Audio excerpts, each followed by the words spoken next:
j'espère que tout le monde va bien. Aujourd'hui, on va parler des wallets, des adresses dormant, donc des wallets qui sembleraient être perdus ou tout simplement qui dorment. Donc des wallets qui datent de plus de 14 ans et qui pourraient tout simplement bouger à l'avenir. Qui sait? Et ce qui est intéressant, c'est qu'il y a certains wallets qui m'ont, par curiosité, m'ont attiré. Donc des wallets qui détiennent 10 000 bitcoins, donc vous voyez le top des wallets qui dorment depuis plus de 10 ans, donc 12 ans, tout dépend de la date. En général, vous allez trouver dans le top 15 des wallets datant de 2010, 2011, donc des wallets qui sont très très vieux et qui n'ont pas réellement bougé. Et ce qui est intéressant, c'est qu'il y a des adresses, donc 6 adresses exactement, que j'ai répertoriées, qui ont fait plusieurs transactions, donc des adresses qui ont reçu des bitcoins à une date très précise, le 4 mai 2011. Donc vous pouvez tout simplement apercevoir, par exemple la numéro 7, que cette adresse-là a reçu 10 009 bitcoins le 4 mai 2011 à 4h10. Ou par exemple celui-ci, le 4 mai 2011 à 4h01. Donc 10 000 bitcoins. Vraiment très précis, la personne qui a tout simplement transféré ces bitcoins-là en plusieurs fois. Donc il a voulu tout simplement peut-être créer un wallet spécialement pour créer tout simplement, pour avoir la somme spécifique de 10 000 bitcoins. Donc il est très précis, hein, ce qui est l'équivalent à l'heure actuelle de 900 milliards de dollars. Et peut-être à l'avenir, ça vaudra peut-être 9 milliards de dollars. Non, 900 millions de dollars à l'heure actuelle, peut-être à l'avenir, ça vaudra 9 milliards de dollars, qui sait. Et ce qui est intéressant, c'est que, comme je l'ai dit, il y en a 6. Donc le 4 mai 2011, celui-ci pareil, à 3h40. Et il l'a fait à une heure très précise. Et bien sûr, il y a énormément de spéculation. On peut spéculer que ça pourrait être la même personne, parce que ces 6 wallets détiennent 10 000 bitcoins chacune, et il l'a fait à une heure très précise.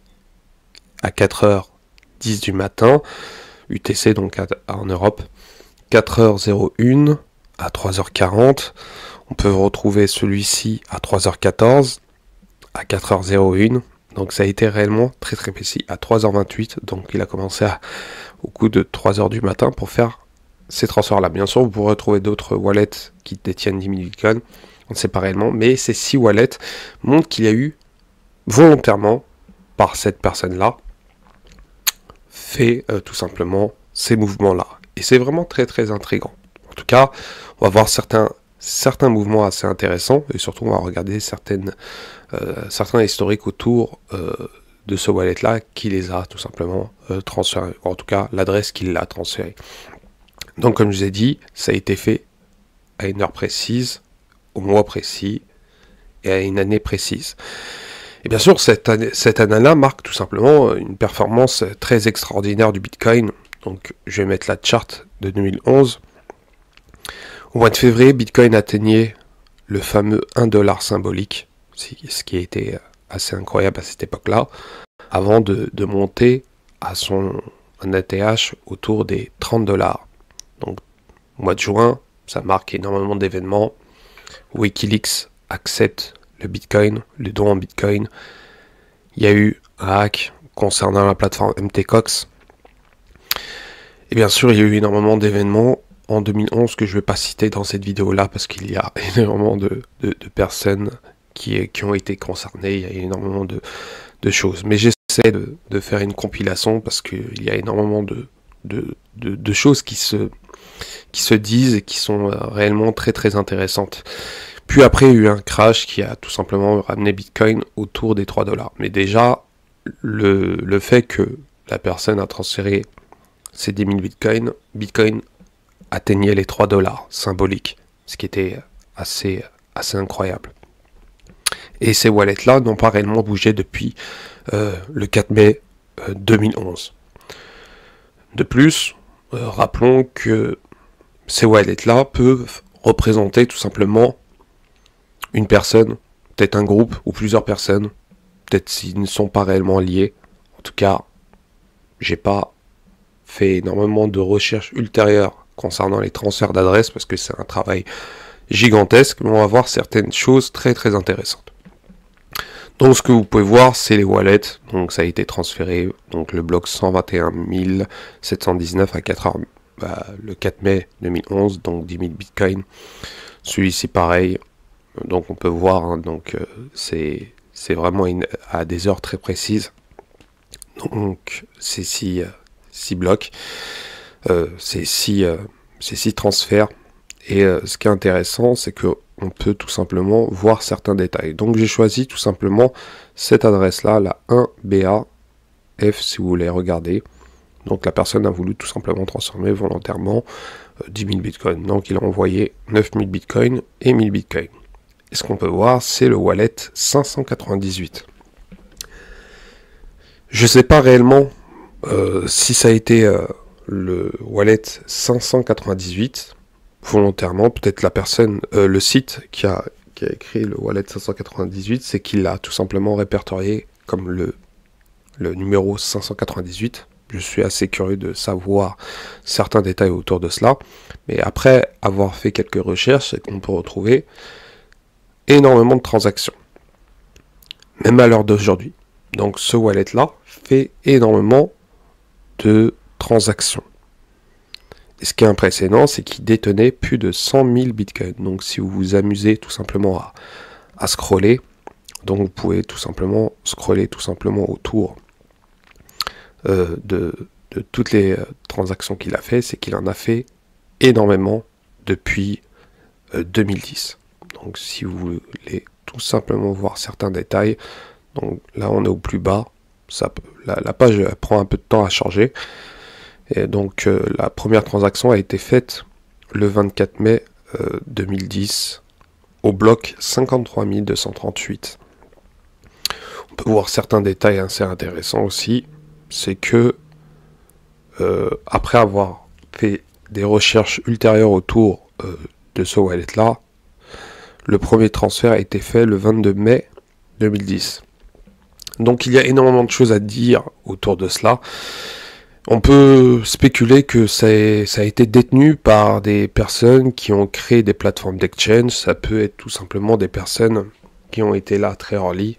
En tout cas, la personne qui a fait ces transferts-là, en tout cas, il détient, ou peut-être il a transféré à d'autres personnes, les fameuses 10 000 bitcoins.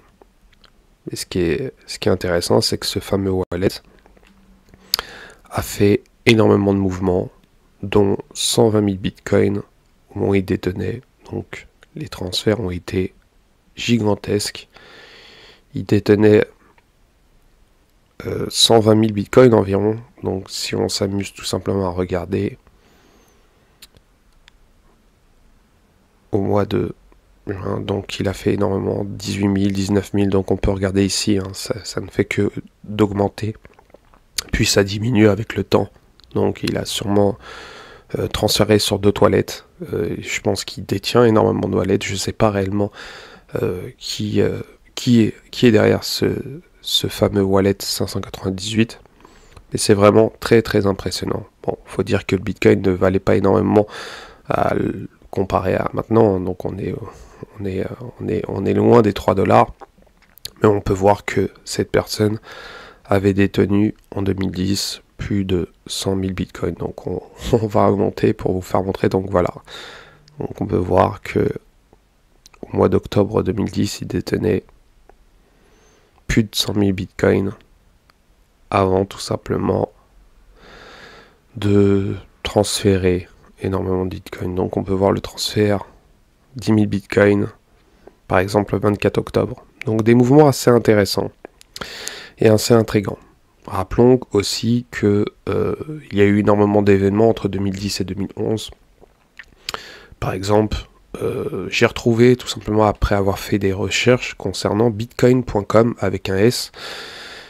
Et si vous vous amusez sur la Wayback Machine, vous allez tout simplement taper bitcoin avec un S.com et vous allez tout simplement consulter la page du 27 juillet. Vous allez être redirigé tout simplement sur la plateforme MTCox parce que MTCox avait racheté le nom de domaine bitcoin avec un S.com.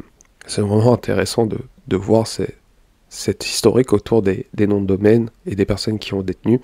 Rappelons que MTCox a été fondé en juillet 2010 par Jed M. Caleb à l'origine. Donc le site a été destiné à l'échange de cartes Magic. Et bien sûr, M. Caleb l'a rapidement transféré en une plateforme d'échange en Bitcoin. Et M. Caleb, bien sûr, c'est le fondateur de Stellar, donc vraiment un personnage très intéressant et intriguant, parce qu'il y a énormément de personnes qui sont liées indirectement à l'histoire du Bitcoin, mais qui représentent d'autres projets, donc Ripple, que je parlerai à l'avenir. Donc il y a énormément de choses à dire dans cette période-là, mais en tout cas, M. Caleb, tout simplement, l'a vendu en mars 2011. Il l'a vendu à MTCox, à Mark Karpeles, qui en a fait la plus grande plateforme d'exchange Bitcoin au monde, jusqu'à son effondrement bien sûr en février 2014, après un piratage massif ayant entraîné la perte de 850 000 Bitcoins. On ne sait pas, donc je ne vais pas spéculer sur les personnes qui sont derrière ce wallet là, ça peut être tout et n'importe qui. En tout cas, ces fameuses adresses de 10 000 bitcoins, les fameuses 6 adresses, ou monsieur 10 000 bitcoins, n'ont pas bougé depuis le 4 mai 2011. Donc voilà concernant cette vidéo, j'espère qu'elle vous a plu. Donc n'hésitez pas à commenter, si vous voulez liker ou à vous abonner, et je vous dis à la prochaine.